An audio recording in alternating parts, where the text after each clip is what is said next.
Très chers amis, bonjour. Nous nous retrouvons pour la paracha de cette semaine, la paracha Béalotecha. Et nous allons directement commencer par la fin de la paracha avec la fameuse prière extrêmement courte que va faire Moshe Rabbeinu pour sa sœur qui avait été frappée d'une tsaraat, un semblant de lèpre. Nous n'allons pas revenir sur les raisons de pourquoi elle a été frappée par la lèpre, mais sur la prière de Moshe qui est Elna Refanala, de grâce Hachem, guéris-la. Elna Refanala, on va retrouver cette formule de prière lorsqu'on va faire une refoua shelema, une prière pour la guérison de quelqu'un. Et cette prière est effectivement extrêmement courte, ce qui est signalé dans le Talmud au traité Brachot, effectivement, à la page 34, où quelqu'un se retrouve dans une synagogue à l'époque des Tanaïm, à l'époque de Rabbi Eliezer, et il commence à faire Shaliar Tzibour et il fait une prière extrêmement courte. Il fait sa prière, il s'en va.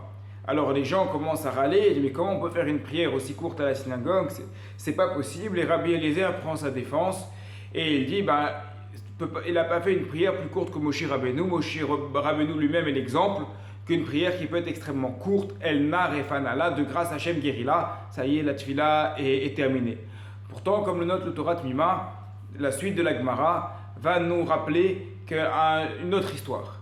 Quelqu'un va devant la Teba pour faire Shaliar Tzibour, pour faire l'officiant à la synagogue, et lui il s'allonge, et la prière n'en termine pas.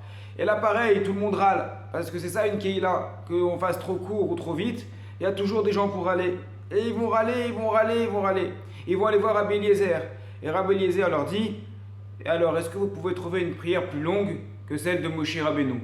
Pas lorsqu'il a prié pour sa sœur, mais à un autre moment, dans la paracha va être Hanan, lorsque nos maîtres nous enseignent qu'il a fait 505 prières pour pouvoir rentrer en Eretz Israël. Et donc il s'est allongé, on imagine 505 prières, le temps que ça a dû lui prendre, un temps qui est extrêmement long.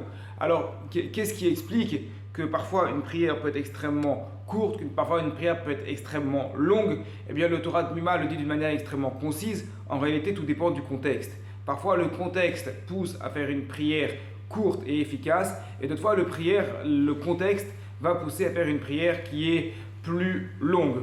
Alors, je vous invite à regarder Rashi sur ce verset, au chapitre 12, sur le verset 13, qui explique pourquoi spécialement ici, dans la prière pour sa sœur, la prière était courte. Mais on va essayer de donner une réponse générale qui explique les deux situations, celle dans laquelle Moshe Rabbeinu a fait une prière très courte, celle dans laquelle il a fait une prière plus longue.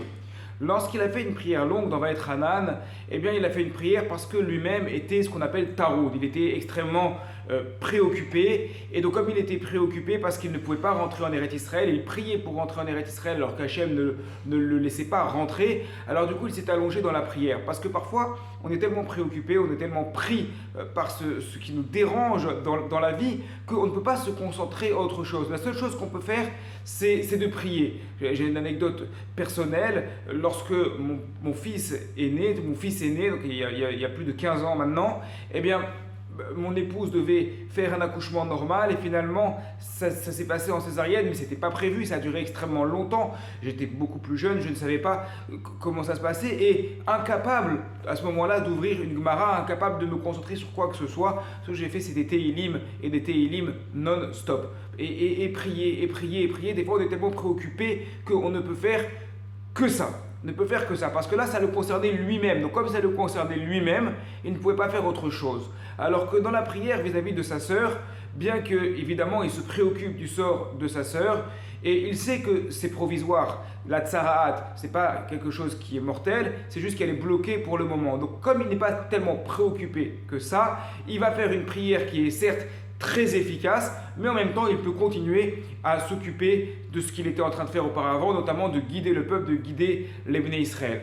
Concluons en disant que dans une synagogue, parfois il y a le Shaliar Tzibour, il doit s'adapter, l'officiant, s'il y en a certains parmi vous qui nous écoutent qui sont des officiants, il doit savoir s'adapter au Tzibour dans lequel il est. Parfois, il y a un Tzibour qui aime beaucoup la Chazanou très longue, alors à ce moment-là, l'officiant qui aime chanter, eh bien, peut chanter, alors chanter évidemment pas pour se faire plaisir à lui-même, mais pour Akadosh Baruch Hu, pour louer Hachem, parce que le Tzibour va le supporter. Et dans ce Tzibour qui aime la belle Chazanou, celui qui va faire faire une fila trop courte, c'est pas kavod pour le tzimour, c'est pas le moment pour faire une fila trop courte à ce moment-là. Mais dans l'autre sens également, le beau chazan avec une très belle voix qui va se retrouver dans un tzimour où on n'a pas l'habitude de la chazanout, des chants extrêmement longs, eh ben, il ne doit pas s'allonger, il doit s'efforcer de raccourcir sa tefila pour ne pas, parce que c'est pas adapté au contexte, c'est pas adapté avec la communauté dans laquelle il est, ça risque même d'entraîner du lachon hara, des critiques et ainsi de suite. Il va y en avoir qui vont